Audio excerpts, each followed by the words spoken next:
नमस्कार मित्रों, मैं अविनाश रंजन गुप्ता आपका अपने चैनल पर हार्दिक अभिनंदन करता हूं। आज के इस वीडियो में हम स्पर्श भाग 2 के पुस्तक का ये पाठ अध्ययन करने वाले हैं। इस पाठ के अध्ययन के उपरांत आप ये पाएंगे कि परीक्षाओं में आपके अंक ज़्यादा आएंगे, क्योंकि इसमें महत्वपूर्ण प्रश्नों पर भी विचार किया जाएगा। हिंदी शब्द भंडार में आपकी वृद्धि होगी और साहित्य के प्रति आपका रुझान बढ़ेगा। तो बने रहिए मेरे साथ और देखते रहिए ये वीडियो अंत तक। आप आ गए हैं मेरे कंप्यूटर की स्क्रीन पर और यहाँ हम विस्तृत रूप से मीरा के पद पर अध्ययन करने वाले हैं। शुरू करते हैं। मीरा के पद। इस पाठ का उद्देश्य, जी हाँ, जैसे ही आप मीरा के पदों का अध्ययन कर लेंगे, मीरा के जीवन के बारे में आप जान पाएंगे। जी हाँ, मीरा का जीवन बड़ा कष्टमय बीता। बहुत ही कम समय में इनका विवाह कर दिया गया। इनके पति की मृत्यु हो गई, इनके ससुर की मृत्यु हो गई, इनके पिता की भी मृत्यु हो गई। फिर जब ये श्री कृष्ण की भक्ति में रम गई और साधु संतों के साथ समय व्यतीत करने लगी, तो घर वालों को लगा कि ये कुल की मर्यादा का नाश कर रही है। इसलिए राणा जी, जो इनके एक रिलेटिव थे, उन्होंने विष का प्याला भी इन्हें मारने के लिए भेजा था। श्री कृष्ण की भक्ति का सुखद लाभ उठा पाएंगे। जी हाँ, अगर आप थीस्ट हैं, आस्तिक हैं, तो आप श्री कृष्ण की भक्ति का सुखद लाभ उठा पाएंगे। नारी शिक्षा के प्रति जागरूक होंगे। जी हाँ, उस समय लगभग 1600 के आसपास स्त्रियों को उतनी शिक्षा के क्षेत्र में आज़ादी नहीं दी जाती थी, लेकिन फिर भी मीरा ने स्वाध्याय किया, पढ़ना लिखना सीखा। राजस्थानी भाषा के शब्दों से अवगत हो पाएंगे। चूँकि मीरा के तार राजस्थान से जुड़े हुए हैं, इसीलिए इनके पदों में हमें राजस्थानी शब्दों का प्रयोग मिलेगा, तो हम लोग राजस्थानी शब्दों से अवगत हो पाएंगे। पौराणिक पात्रों के बारे में जान पाएंगे। जी हाँ, पौराणिक पात्रों अर्थात माइथोलॉजिकल कैरेक्टर्स के बारे में भी हम लोग इस पदों में जान पाएंगे। कवयित्री परिचय की शिष्या मीराबाई का जन्म जोधपुर के चोकड़ी कुड़की गांव में 1503 में हुआ माना जाता है। मीरा की कुल 7-8 कृतियां ही उपलब्ध हैं। मीरा की भक्ति दैन्य और माधुर्य भाव की है। दैन्य अर्थात दीनता, गरीबी, और माधुर्य अर्थात ईश्वर के प्रति जो प्रेम होता है। इन पर योगियों, संतों और वैष्णव भक्तों का सम्मिलित प्रभाव पड़ा है। कविता की पृष्ठभूमि या पदों की पृष्ठभूमि। मीरा अपने पहले पद में श्री कृष्ण से अनुनय विनय करती है कि आपने द्रौपदी, प्रहलाद और डूबते हाथी को बचाया है, अब मेरा उद्धार भी कीजिए। दूसरे पद में वे श्री कृष्ण के यहाँ चाकरी करना चाहती है। चाकरी अर्थात नौकरी करना चाहती है, ताकि वे अपने प्रियतम के समीप रह सके। मीरा का पहला पद कुछ इस प्रकार है। हरि आप हरो जन री भीर, द्रौपदी री लाज राखी, आप बढ़ायो चीर, भगत कारण रूप नरहरि, धरयो आप शरीर, बूढ़तो गजराज राख्यो, काटी कुंजर पीर, दासी मीरा लाल गिरधर, हरो महारी भीर। अगर इन पंक्तियों के किसी भी शब्द से आप अपरिचित हों, तो यहाँ पर उन कठिन शब्दों के अर्थ दिए गए हैं, आप उसे देख सकते हैं। अब हम लोग इसके अर्थ को समझने की कोशिश करते हैं। हरि अर्थात प्रभु श्री कृष्ण, आप हरो जन री भीर, आप सभी के पीड़ा को दूर करते हैं, हरते हैं। उदाहरण देती है, द्रौपदी री लाज राखी। देखिए यहाँ पर द्रौपदी में केवल ओ की मात्रा है, लेकिन जब आप लिखिएगा उत्तर में द्रौपदी, तो इसमें 2 चोटी लगा दीजिएगा। द्रौपदी री लाज राखी अर्थात द्रौपदी की लाज बचाई। आप बढ़ायो चीर, चीर अर्थात वस्त्र। जब कौरव द्रौपदी का चीर हरण कर रहे थे, तो द्रौपदी ने पूरे मनोयोग से श्री कृष्ण को याद किया और कहा कि अब मेरा उद्धार करो। तब श्री कृष्ण ने दिव्य चीर बढ़ाकर द्रौपदी के लाज की रक्षा की। भगत कारण रूप नरहरि धर्यो आप शरीर। भगत अपने भक्त प्रहलाद की रक्षा के लिए आपने नरहरि का रूप धारण किया और हिरण्यकश्यप का वध किया। बूढ़तो गजराज राख्यो काटी कुंजर पीर। यहाँ आप देखिए, बूढ़तो एक हाथी था, वो पानी पीने के लिए तालाब में गया और उस तालाब में एक मगरमच्छ था जो हाथी को अपना शिकार बनाना चाहता था। तभी हाथी अपनी भाषा में श्री कृष्ण से अनुनय विनय करने लगा और श्री कृष्ण ने उस डूबते हुए गजराज की रक्षा की। अब आपको ये लग रहा होगा कि ये तो नेचर ने ये रूल बनाया है कि मगरमच्छ जानवरों को खाएगा, तो यहाँ श्री कृष्ण ने तो मगरमच्छ के साथ अन्याय कर दिया। लेकिन ऐसा नहीं है। ये जो हाथी है, ये हाथी एक राजा था, ठीक है, जिसने कुछ ऐसा काम किया था जिस वजह से इसे अभिशाप मिल गया था और ये हाथी का रूप ले लिया था। और ये जो मगरमच्छ है, ये मगरमच्छ भी एक राजा था और वो अपनी रानियों के साथ सरोवर में स्नान कर रहा था। उसी सरोवर में एक साधु स्नान करने आए और अपनी रानियों को हंसाने के लिए, क्रीड़ा करने के उद्देश्य से वो पानी के अंदर अंदर जाता था और उस साधु की धोती को खींच देता था। साधु एक दो बार तो समझ नहीं पाए, लेकिन जब उन्हें पता चला कि ये एक उद्दंड व्यक्ति कर रहा है तो उसने उस उद्दंड व्यक्ति को अभिशाप देते हुए कहा कि तुम्हें पानी में रहने का बड़ा शौक है, तुम पानी के अंदर आकर लोगों को परेशान करते हो, जा मैं तुम्हें अभिशाप देता हूँ कि तुम मगरमच्छ बन जाओगे। लेकिन जब उन रानियों ने साधु से विनती की कि नहीं, आप हमारे स्वामी को पुनः इंसान बना दीजिए, तो उन्होंने कहा कि अब ये प्रभु श्री कृष्ण की कृपा से ही होगी। तो इस तरीके से हाथी वो भी बच जाता है और ये मगरमच्छ उसका भी उद्धार हो जाता है। तो इन पंक्तियों में मीरा ये कहती है कि आपने द्रौपदी की रक्षा की, आपने अपने भक्त प्रहलाद की रक्षा की, आपने डूबते हुए गजराज की भी रक्षा की। जब आप इन सब का कल्याण कर सकते हैं, सबकी पीड़ा हर सकते हैं, तो मेरी पीड़ा भी अब दूर कर दीजिए। काव्य सौंदर्य देखिए, काटी कुंजर, यहाँ आप देखेंगे काटी कुंजर, क वर्ण की आवृत्ति निश्चित जगह पर हो रही है, तो यहाँ पर अनुप्रास अलंकार।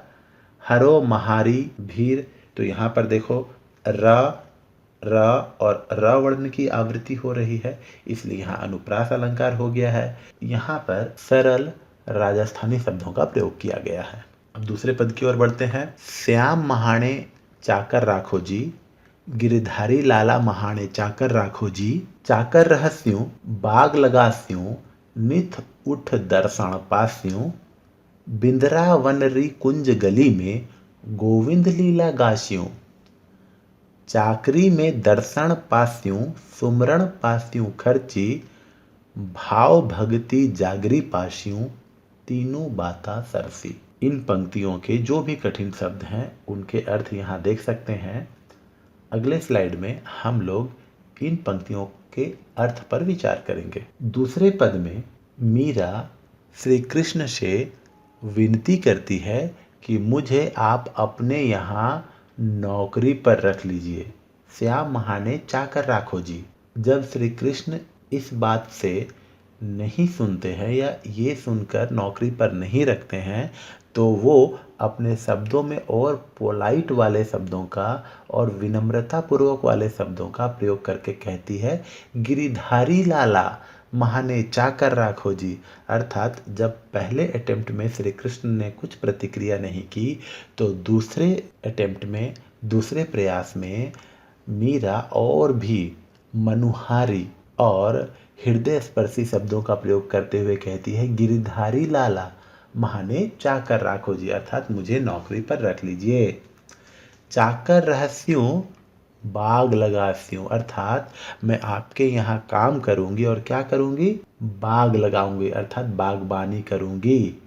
नित उठ दर्शन पास्यूं, अर्थात हर दिन उठकर मैं आपके दर्शन का लाभ उठा पाऊंगी। बिंद्रावनरी कुंज गली में गोविंद लीला गास्यूं और वृंदावन की संकरी संकरी नैरो नैरो गलियों में आपके लीला का गायन करूंगी कि आप कितने अच्छे हैं, आप कितने महान हैं, आपने मुझे नौकरी पर रख दिया, मैं आपके दर्शन कर पाती हूँ, वगैरह वगैरह। चाकरी में इन्हें क्या चाहिए, चाकरी में दर्शन पास्यों। चाकरी करेगी तो सैलरी के रूप में, तनख्वाह के रूप में बस इन्हें केवल श्री कृष्ण के दर्शन चाहिए। खर्ची के रूप में क्या चाहिए, खर्ची के रूप में वो श्री कृष्ण के नाम का स्मरण कर लेगी, वही इनके लिए खर्ची के समान होगी। भाव भगति जागरी पास्यूं, जागीर के रूप में क्या चाहती है, श्री कृष्ण की भावपूर्ण भक्ति ही मीरा के लिए जागीर के समान होगी, प्रॉपर्टी के समान होगी। तीनों बाता सरसी, इस तरीके से आराधना के तीनों अर्थात तीनों चीज़ें पूरी हो जाएंगी। अर्थात किसी के आराधना में या किसी भी प्रभु की जब आराधना की जाती है तो प्रभु के दर्शन, प्रभु के स्मरण और प्रभु की भावपूर्ण भक्ति ही मुख्य रूप से की जाती है। इसीलिए जब वो श्री कृष्ण के यहाँ नौकरी करेगी तो आराधना के तीनों तत्वों की प्राप्ति, तीनों बातों की पूर्ति हो जाएगी। अगर हम लोग यहाँ काव्य सौंदर्य देखें तो भाव भक्ति अर्थात भाव वर्ण की आवृत्ति हुई है तो अनुप्रास अलंकार। भाव भक्ति जागरी पास्यों, भाव रूपी भक्ति, ठीक है, तो यहाँ रूपक अलंकार हो गया है। राजस्थानी शब्दों का प्रयोग किया गया है और भाषा जो है वो संगीतात्मक भाषा है या गेय पद है। गेय पद अर्थात आप इसे गा सकते हैं। बढ़ते हैं अगले पंक्तियों की ओर। मोर मुगड पीतांबर सोहे, गल वैजंती माला, बिंद्रावन में धेनु चरावे, मोहन मुरली वाला। ऊंचा ऊंचा महल बनावा, बीच बीच राखूं बारी, सांवरियारा दर्शन पास्यूं, पहर कुसुम्बी साड़ी। आधी रात प्रभु दर्शन दीजियो, जमुना जीरे तीरा, मीरा रा प्रभु गिरधर नागर, हिवड़ो घनो अंधेरा। इन पंक्तियों के कठिन शब्दों का अर्थ यहाँ दिया गया है। आप इन पंक्तियों के कठिन शब्दों का अर्थ जान ले। अगले स्लाइड में हम लोग उन पंक्तियों के अर्थ पर विचार करेंगे। इन पंक्तियों में मीरा श्री कृष्ण के सौंदर्य का वर्णन करते हुए कहती हैं कि श्री कृष्ण मोर के पंखों से बना मुकुट अपने सिर पर धारण करते हैं।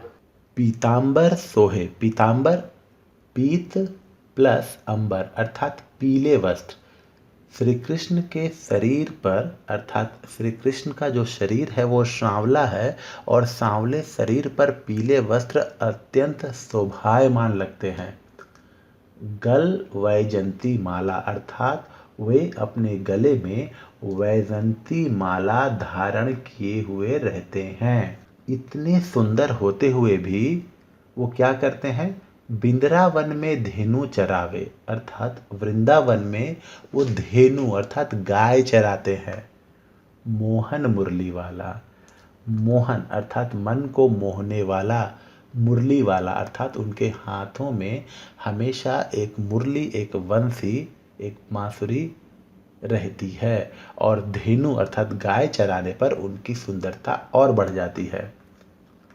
ऊंचा ऊंचा महल बनाव, ये कहती हैं कि मैं जब प्रभु के यहाँ नौकरी करूंगी तो मैं ऊंचा ऊंचा महल बनाऊंगी और क्या करूंगी, बीच बीच राखूं बारी और महल के फ्लोर में बारी अर्थात बगीचा लगाऊंगी। सांवरियारा दर्शन पास्यों पहर कुसुम्बी साड़ी अर्थात मैं इस तरीके से मैं हमेशा श्री कृष्ण के दर्शन पा सकूंगी। और कैसे रंग की साड़ी पहनूंगी, कुसुम्बी रंग की साड़ी। कुसुम्बी यहाँ पर देखिए मीरा ने कुसुम्बी रंग की साड़ी ही पहनी हुई है। आधी रात प्रभु दर्शन दीजियो, जमुना जीरे तीरा। अब मीरा यहाँ अनुनय विनय करते हुए कहती है कि हे प्रभु, अब आप मुझे आधी रात को दर्शन दीजिए। कहाँ? यमुना नदी के किनारे। श्री कृष्ण की फेवरेट नदी या प्रिय नदी है यमुना नदी, और यमुना नदी के किनारे मीरा श्री कृष्ण के दर्शन प्राप्त करना चाहती है, वो भी आधी रात को। मीरा रा प्रभु गिरिधर नागर, ये कहते हैं कि मीरा के प्रभु गिरिधर नागर है, अर्थात नागर अर्थात चतुर समझदार। आप ही मेरे प्रभु हैं, आपके अलावा मेरा इस दुनिया में और कोई नहीं है। आप समझिए, मुझे आपके दर्शन की बहुत ज़्यादा आवश्यकता है। हिवड़ो घनो अंधेरा, मेरे हृदय में बहुत ही घना अंधेरा है, उसे आप अपने दर्शन देकर सदा सदा के लिए दूर कर दीजिए। काव्य सौंदर्य की बात करेंगे तो यहाँ देखिए, मोर मुकुट माँ वर्ण की आवृत्ति, मोहन मुरली यहाँ भी माँ वर्ण की आवृत्ति, तो अनुप्रास अलंकार हो गया। ऊंचा ऊंचा और बीच बीच एक ही शब्द 2 बार आए तो वहाँ पर पुनरुक्ति प्रकाश अलंकार होता है। राजस्थानी शब्दों का प्रयोग किया गया है, या संगीतात्मक भाषा एवं गेय पद है। अब हम लोग बढ़ते हैं कुछ महत्वपूर्ण प्रश्नों तरफ। मीरा ने हरि से अपनी पीड़ा हरने की विनती किस प्रकार की है? उन्होंने 3 एग्जाम्पल दिया है, द्रौपदी का, प्रहलाद का और गजराज का। दूसरे पद में मीराबाई श्याम की चाकरी क्यों करना चाहती है? ताकि वह हर पल श्री कृष्ण के समीप रह सके, उनके दर्शन का लाभ उठा सके। मीरा ने श्री कृष्ण के रूप सौंदर्य का वर्णन कैसे किया है? सिर पर मोर मुकुट, पीले वस्त्र, हाथों में मुरली, गले में वैजंती माला, और क्या करते हैं, इतने सुंदर है और उनकी सुंदरता कब बढ़ जाती है? जब वो वृंदावन में गायों को चराते हैं। मीराबाई की भाषा शैली पर प्रकाश डालिए। राजस्थानी भाषा का प्रभाव ज़्यादा देखने को मिलता है, ब्रज के शब्दों का भी प्रयोग है, इसमें गुजराती शब्दों का प्रयोग भी देखने को मिल जाता है। वे श्री कृष्ण को पाने के लिए क्या क्या कार्य करने को तैयार है? वो श्री कृष्ण को पाने के लिए उनके यहाँ काम करेगी, बाग लगाएगी, उन्हें केवल श्री कृष्ण के दर्शन चाहिए, उन्हें तनख्वाह या वेतन नहीं चाहिए, और तरह तरह के काम वो करने को तैयार है। उम्मीद करता हूँ आपको ये वीडियो अच्छा लगा होगा, आप इस पाठ को बहुत अच्छे से समझ पाए होंगे। अगर आप चाहते हैं कि इस पाठ के संपूर्ण प्रश्नोत्तर आपको मिले तो डिस्क्रिप्शन में दिए गए लिंक को आप फॉलो करेंगे। इसमें आपको प्रश्नोत्तर, व्याख्या सहित और ये पाठ भी आपको उपलब्ध हो जाएगा। धन्यवाद।